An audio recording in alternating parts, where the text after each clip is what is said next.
evening. Welcome to the candidate forum for Shawnee Mission Northwest area, the 17th and 23rd State House districts. I will let the candidates introduce themselves shortly, but I'm Kyle Palmer. My day job is I do the morning news for KCUR 89.3 Kansas City Public Radio, and I will be your moderator tonight.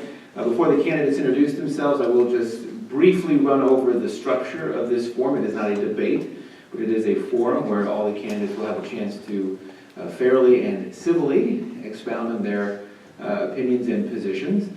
But we will first allow the candidates to introduce themselves. We have incumbents as well as challengers. Give them 2 minutes to introduce themselves, however they may choose, in the order in which they are seated, so starting from the side closest to me down the line. After that, we have some predetermined questions written by the panel and organization that put this together, and so that will last roughly 25 to 30 minutes. The candidates have been given the topics, but they have not been given the exact questions. Kind of like old blue book exam style, kind of prepare for everything and be ready for any question. So they have been given the topics, but there are predetermined questions in this basket. If you've been to one of these before, you know the very high-tech system we use in order to determine questions. So we'll do that for a while. And then while they're answering predetermined questions, we also want to give you a chance in the audience to ask your own questions or come up with questions that you want asked of the candidates up here. So you should have received index cards, or we can pass those out while the candidates are introducing themselves. And if you have a question on a specific issue that you are very passionate about or something you want to hear the candidates' positions on, you can write that question down during the first half of the forum. Catherine and other members of the committee and some other volunteers can collect those and pass them up to me, and the second half of this forum will be your questions directed to the candidates. All told, we should be done by 8 o'clock, and there will be a brief period afterwards where you can mingle with the candidates, meet them informally, and talk to them one-on-one. Does that sound like a fun evening right up until July 4th, right? For the civically minded audience tonight, before July 4th. All right, well, as I said, the first part of this is going to be the candidates introducing themselves. They each have 2 minutes. So we'll start here with the candidates in the 17th House District closest to me, and you have microphones each at your table so you can pass those around. Hi, my name is Laura Smith Everett, and I am the mother of 3 children. Our oldest goes to one of our great Shawnee Mission schools here, McCullough Elementary. We have been fortunate enough to be able to afford pre-K, and so our middle child is going to wrapping up his pre-K, and he is very excited to start kindergarten this year, even if his mama is a little sentimental about it. And then one of our children goes to a gem of an institution here in Shawnee, the Leanne Britton Center, and gets early childhood therapy intervention. I am also an educator of 15 years, and I've dedicated my career by choice to inner city schools. And I am an instructional coach, which is, I tell people, the equivalent of a basketball coach. You don't play anymore, but you know all the moves. And those are, in that role, I've learned a lot of negotiating skills and a lot of working with different parties and different stakeholders. I'm also very lucky in that I found somebody early in my life who's a better human being than me, and we got married. So he's stuck with me, but we've been married for 16 years to my husband. Thank you all so much for this opportunity, for having this event. I know it's a lot of work, and thank you, Kyle, for hosting tonight. Appreciate that. And that's all about me. And I should say for the candidates, there is a timekeeper right here, so if you get low on your time, bright green highlighted cards, 1 minute, 30 seconds. There. Hi, everybody. My name is Jim Eschrick, and I have lived in the 17th District since 91. I left for about a year to help my girlfriend get a rural property, get it sold, and then moved back into the district here about a year and a half ago. I've raised 2 daughters in the Shawnee Mission School District, all the way from kindergarten through 12th grade at Shawnee Mission West. Got a great education, go Vikings. And they've also both gone to KU, go Jayhawks. And yeah, they're doing all right. My background, I am in market research. So I do focus groups for companies and on a variety of different topics. So I tend to be a pretty data-driven guy. I go where the data takes me. I am going to cede my time to Tom so that we can get to these questions that I know you're all anxious to get to. So. Hi everyone, thanks for coming out today. My name is Tom Cox. I'm the current incumbent in House District 17. I ran in 2016 when I got frustrated that we had a representative who would never show up to an event like this, and more so did not support our schools in essentially any way, shape, or form. Felt that they had way too much funding, that they were run inefficiently, and that it would be better to privatize them. I disagreed strongly enough that I decided to challenge him and was fortunate enough to have the support of the district and won. I actually grew up here in the district. I went to Benninghoven, actually found my Benninghoven Student Council shirt from 6th grade, so thought it was appropriate to wear. Yeah, my mom was smart. She bought us all shirts way too big, which frustrated us at that time, but now they all fit us perfectly, so we're very thankful for that. So my parents think ahead. I've been really enjoying the time in Topeka, working to better finance our school system, better communicate, deal with a lot of other problems that are going on through our state. I decided to run for re-election because we started fixing Topeka in the state, but there's a lot of work left to do. There's things we have to protect that we changed, like the revenue sources that we've now created. We need to make sure that we just don't go backwards on that. The additional funding we're phasing in, we need to wrap that court case up by adding the inflation that was asked for and then make sure that's protected over the next 5 years so it doesn't just get reversed or cut, which has happened in previous years after we have adequately funded and then they stopped the adequate funding all of a sudden.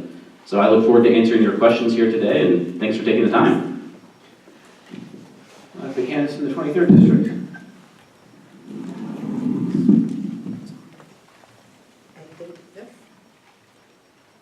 There we go, now. First warm up. Is it on now? Okay, there we go. Yep. Hi, my name is Susan Ruiz, and I am running for the House District 23. And I don't have children, never had children, so I have not had the privilege of having a child in the school district. But I do know Shawnee Elementary School is just down the street from where I live, and I'd always kept up with what is going on there. And so, that school is within the district, so I'm really interested in what they do and the activities there. I was born and raised in Houston, Texas. My father was an immigrant from Mexico and came into the United States. He started working for Southern Pacific Railroad. He had a 3rd grade education. My mother was born in Texas, and she had a 6th grade education. It was very important for them that the kids, all of us, would have a good education. And they kept us in public school because they really believed in the public school system in Houston. And if you know about the public school system in Houston, it's not very well known for that. But when I was going to school, it was better. I'm a first-generation college student. I received a bachelor's degree and a master's degree in social work from Our Lady of the Lakes and Our Lady of the Lake University in San Antonio, Texas. I moved to Kansas in 1993, and I've lived in the city of Shawnee for about 22 years now. And I'm a licensed clinical social worker. I hold a license in both Missouri and in Kansas. I currently work at Truman Medical Center. In all of my master's license that I've had, it's all been working with adults with severe mental illness. Thank you. Good evening. I'm Linda Gallagher, and I have served House District 23 for the last 4 years, and I'm currently running for my 3rd term. And House District 23 includes parts of Shawnee, Lenexa, and Oberon Park. I have lived in Johnson County ever since I graduated from KU with a journalism degree many years ago. I have lived in Lenexa in District 23 for 36 years. And my husband Mike and I have 2 grown daughters who attended Shawnee, Trail Ridge, and Shawnee Mission Northwest High School. And I was actively involved in the PTA and booster clubs all the way through when my daughters were in school. Supporting public education is certainly a priority for me. I also was a Girl Scout leader for 14 years.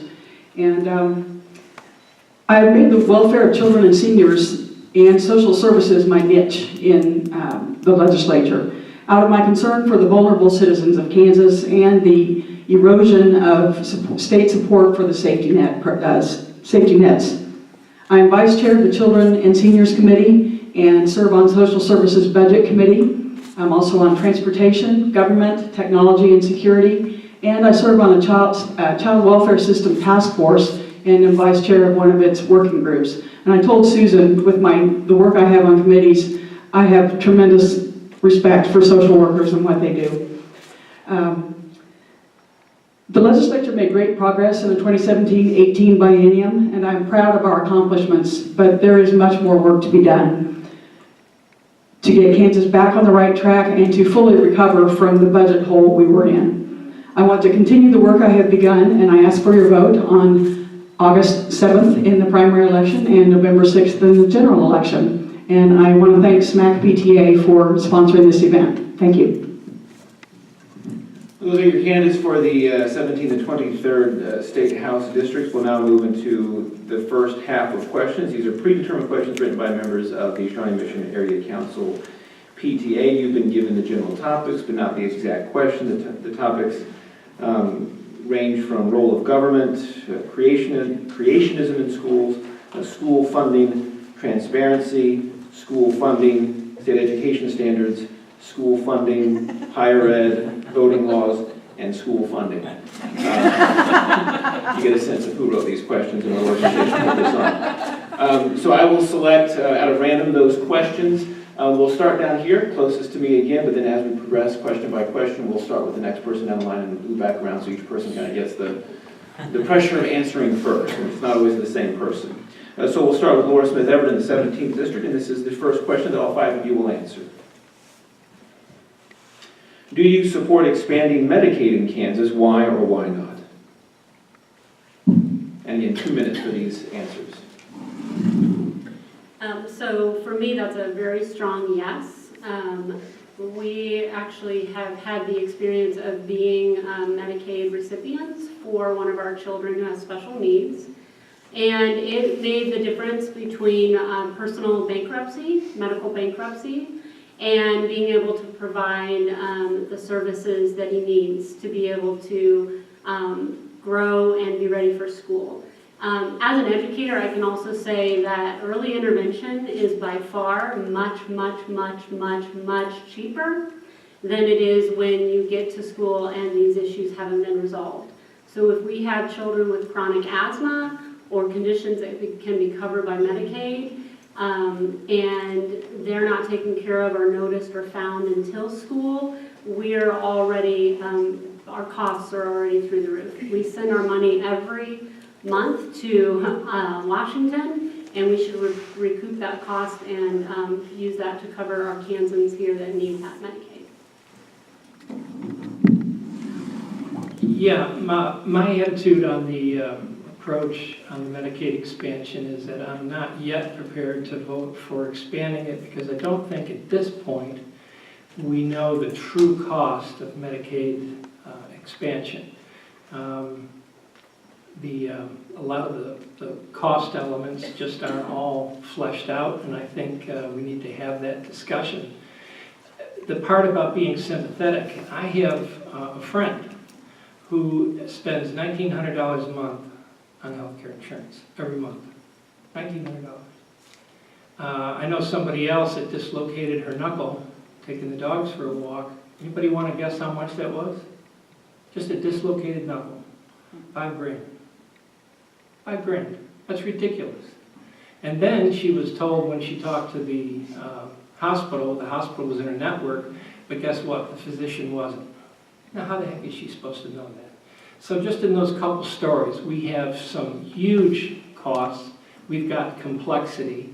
So I am sympathetic to it, and I have been in the individual market and have had to pay several $100s a month for health care, so I get it. But what I want to see from the politicians is what is the true cost of Medicaid expansion, and I don't think they've been very transparent on that dollar amount.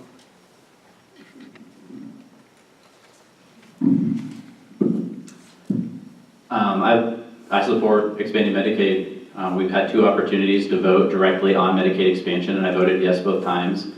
One time it passed the House and the Senate, and it was vetoed by the governor, and I voted yes to override the veto. Sadly, we were a few votes short. A lot of the talk up in Topeka is asking about that cost and what it's going to be. Well, I felt that we passed a really good bill that addressed a lot of that. We had a lot of protective measures in there. One of the measures we have that is that the federal funding drops below a certain percentage, we have to re-vote to authorize it. Because people say, well, you say it's going to cost $50 million to the state, but what if it costs $150 million? Well, under our Medicaid bills, it couldn't do that. The costs can't skyrocket at that level. We have protective measures in there. Reviewing what a lot of states have done, they found it to be revenue neutral after a few years. Some have found it to be revenue positive. I think the states that did not put protective measures in there might be the ones that were seeing the revenue negative issues, but I felt like we had a very good, solid version of it. It's something we really need. What a lot of people don't realize is they think, oh, you're from Johnson County, why do you care about this? Well, within Johnson County, House District 17 is actually one of the districts that benefits the most from Medicaid expansion. And that's just something that people don't always pay attention to, but when we saw the stats, we were one of the highest beneficiaries of it. So I don't know that I could go home and say, hey, I know that this would provide health insurance for you, but I'm gonna vote no ideologically. I mean, when we have the opportunity and we're already paying that tax revenue, then we have an obligation, I believe, to use that for them. But I also believe that it will be revenue positive or revenue neutral at the worst. And that's someone who's had chronic illness most of my life, that have had multiple surgeries since I was a child. Just had my last major surgery in last December. I just don't talk about it much, but insurance is what keeps me from bankruptcy. And so I want to make sure that we're providing that for other people as well.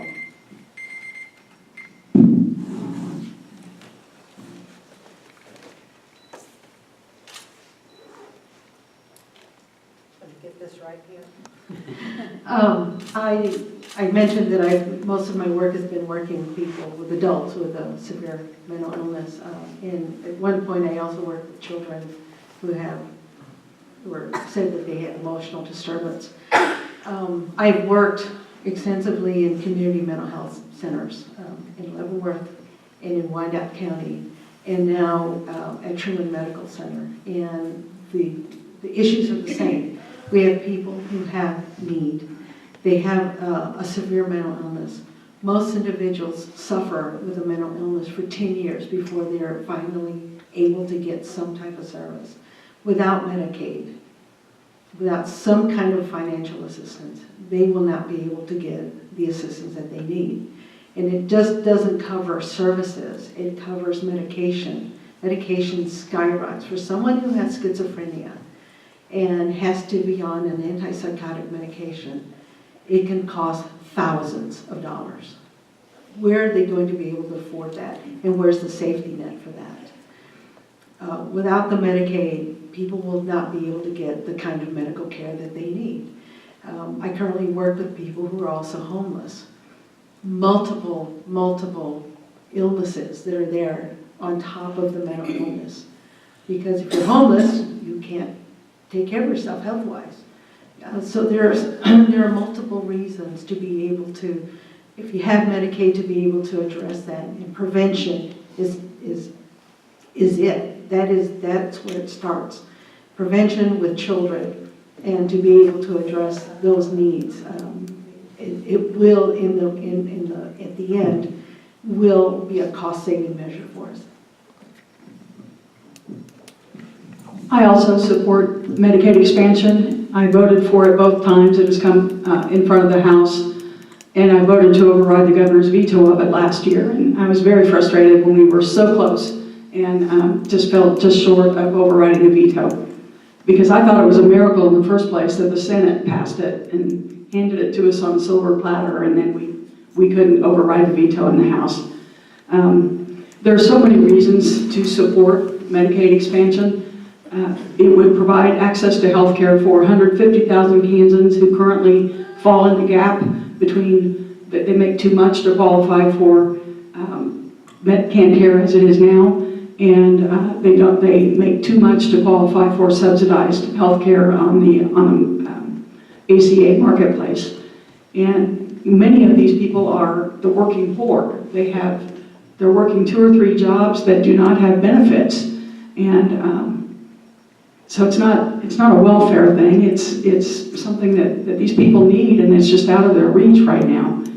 I also think it would boost economic development across the state, because these are dollars that will be spent in communities where in small towns across Kansas, the hospital is usually one of the biggest employers in town. That's certainly the case in my hometown. I grew up in a small community in western Kansas. And right here in Johnson County, many hospitals have millions and millions of dollars in uncompensated care that they provide every year, and they just have to write it off. They increase our medical bills to pay for it. And I also agree that if people have access to health care, they'll stop using the emergency room for their care, and they'll get preventive medicine to avoid long-term illness. Thank you. The next question will start with Jim Esherick back in the 17th District. The Kansas legislature has been criticized as lacking transparency and accountability. What initiatives or policies could be introduced that would increase the transparency with which the legislature operates? On the transparency issue, I'm sorry, thank you. I think Tom and Linda have been very big vocal advocates on the transparency issue. I have nothing to add on it. I'm all for it. Obviously, we need to give people confidence that when we're deliberating and we're doing the legislature's business, that everything is out in the open, we're not hiding anything, and we breed some additional confidence. I do want to get back real quick to just something Tom said about Medicaid. My attitude is not one of ideology. This is one of fiscal responsibility.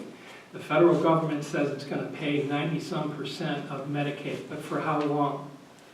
We talk about reforming Medicaid. Great. One of the things, what are we going to do? We're going to increase doctor reimbursement. Guess what? Cost just went up. Are those considered when we consider the cost of Medicaid? So there are just some fiscal concerns that I have on Medicaid expansion that, in light of what we've done with education, $600 million a year is what we're working towards. That, combined with Medicaid expansion and all the unknowns regarding cost, I think is just fiscally irresponsible. Thank you, and just to address that real quick, I apologize, that was not, when I said ideology, in no response to yours. That's one of the common conversations that happens up in Topeka is people will say, why do you oppose it? They'll say, well, ideologically, I think it's wrong to expand government service. No way meant to, and say that was interpretation of yours. So, on transparency, I think that is a major issue. We passed a fair amount of transparency reforms affecting a lot of government, not enough affecting the legislature. We've got live streaming and recording for all committee meetings, which is fantastic, both chambers, House and Senate. We made body cam footage more accessible and criminal investigations to families involved. We've made open records requests more accessible. We streamlined the process. And the Judiciary Committee, which I had the joy of sitting on as a non-lawyer, so there's a lot of learning and a lot of asking questions. We passed a law that was great. I signed on to co-sponsor a bipartisan piece of legislation that would require that every bill introduced has an author on it, who introduced it. And I took the practice of, even though that didn't pass, when I introduced legislation, I started putting my name on it. Because I do think that needs to be known. We don't need shadow legislation being pushed through. If you're not willing to put your name on it, maybe it's not the best thing to submit. Something that wasn't talked about as much, but I've come to the realization at the end of the session is what I want to support is a new rule or law or however it is, but I think all non-voice votes should be automatically recorded. Right now, it's either final action votes or you have to call a roll call vote.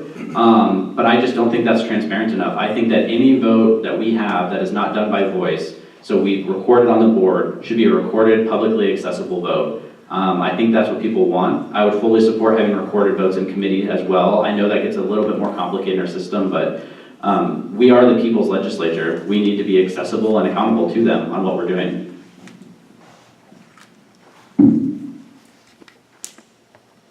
Transparency means democracy. Without it, you don't have a democracy. You have to have transparency. I agree with any kind of vote that is done in the legislature should be accessible in some way. The people should know how individual legislatures vote on everything. I also support increasing transparency in government and the legislature as well. I also signed on to the bill that Tom mentioned, where every bill that is introduced as a sponsored bill has names that go with it, and if it's introduced through a committee, the name of the person who introduced it remains with that bill on the website. And not only that, but also, this was policy, not a bill.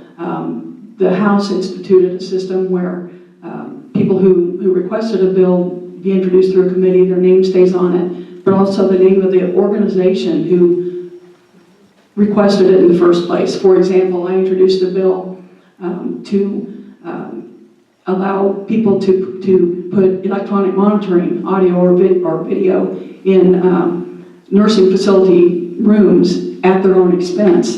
And I did this at the request of the Alzheimer's Association. So my name I did it in 2017, so that was before we instituted this policy. But not only would it show my name, but it would show the Alzheimer's Association as backing this.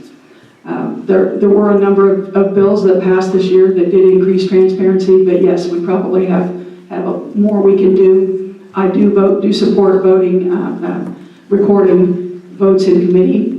And one bill that we did pass that increased transparency has to do with Department of Children and Families, requiring them to divulge more information when a child dies in state custody or any child who has had contact with the state Department of Children and Families.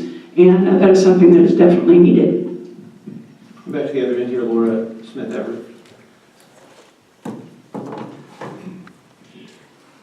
I think that the gut and go process is precisely what people look to and point out when they talk about dysfunctional government policies and lack of transparency. It has been, for me as a constituent, a really difficult thing to follow and track bills. I think I completely agree with most people here that the authorship and sponsorship is a big portion. But there is a lot of business being done in Kansas where the original contents are dumped and we don't have the true understanding of what has been replaced until the vote or after the vote.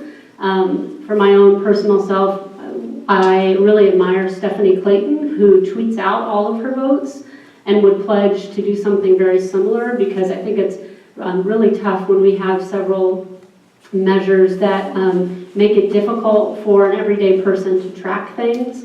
If legislator takes that upon themselves to do, and so that's something that I would pledge to do. But I think that the gut and go process is a really big issue that at the very minimum we need to ask to have some parameters set around it. It seems to be it's kind of the way we do business in Topeka on so much of our regular legislature that it concerns me greatly that we have taken it as a normal thing. And having lived in other states, I can tell you this is not the way to do business, and this is a real red flag that we're not completely being honest with the Kansas citizens. The next question will begin with Tom Cox. I want to make sure, have you passed out index cards yet? Okay, all right. So if you're still thinking about questions or thinking about an issue, you can go ahead and write those questions down. We're nearing actually the end of the first part of this, maybe a couple more predetermined questions, and then we'll solicit your questions. Starting with Tom Cox, some legislators are calling for a constitutional amendment to restrict the authority of the judicial branch over the legislative branch regarding the adequate funding of K-12 public education. Where do you stand on this proposal? I have the privilege of being one of only 22 people that have gotten to vote on that in the House or Senate last year, and I voted against it. I do not think that is the solution to whatever people perceive as the issue there. We did have that debate. It did pass out of the committee. I was among 3 Republicans that voted no on the constitutional amendment because we felt it was not the right solution. First of all, a misconception is people think that that will solve the problem. It won't. The Supreme Court, even if we change the Constitution, retains jurisdiction over the court case. So they still get to rule on it, and we have to settle it to their satisfaction regardless if we change the Constitution or not. So that's in no way a solution anyhow. Additionally, the people of Kansas put that protection in there for a reason. I don't think it's our purview to take it out. I think that we should focus on adequately funding our schools instead of spending the last 6 years fighting how not to adequately funding and how to get around the court ruling and playing games. We could have settled this years ago. We could have, I mean, it's frustrating that did not happen. But I do believe that a constitutional amendment is the wrong approach. It would not solve anything in the current situation, but my fear after watching what happened the 4 years before I was elected was that they would have just rapidly cut funding at that point if we did not have constitutional protections for it. And so I want to keep supporting those protections in our education system because they have protected the funding to the best of their ability. Not support a constitutional amendment.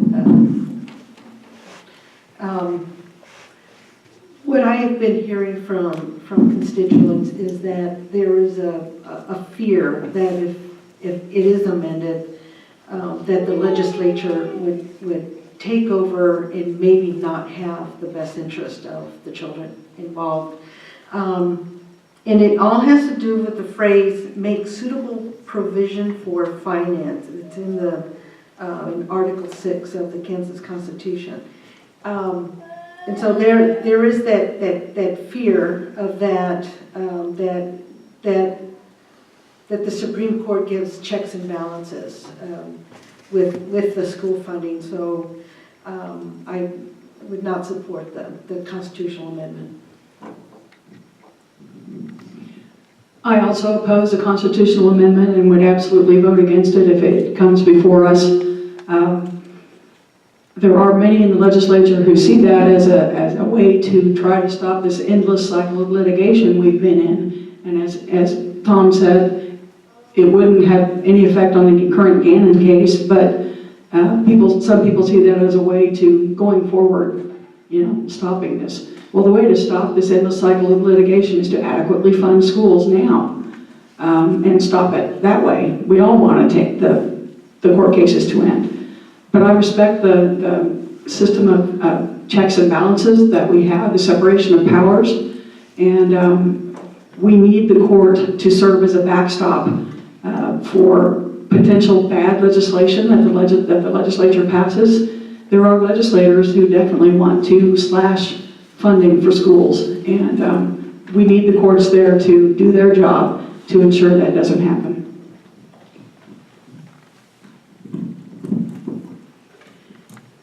I'm a teacher, and I'm really familiar with kids who want to get out of assignments and getting out of their responsibility, and I'm a strong no on that.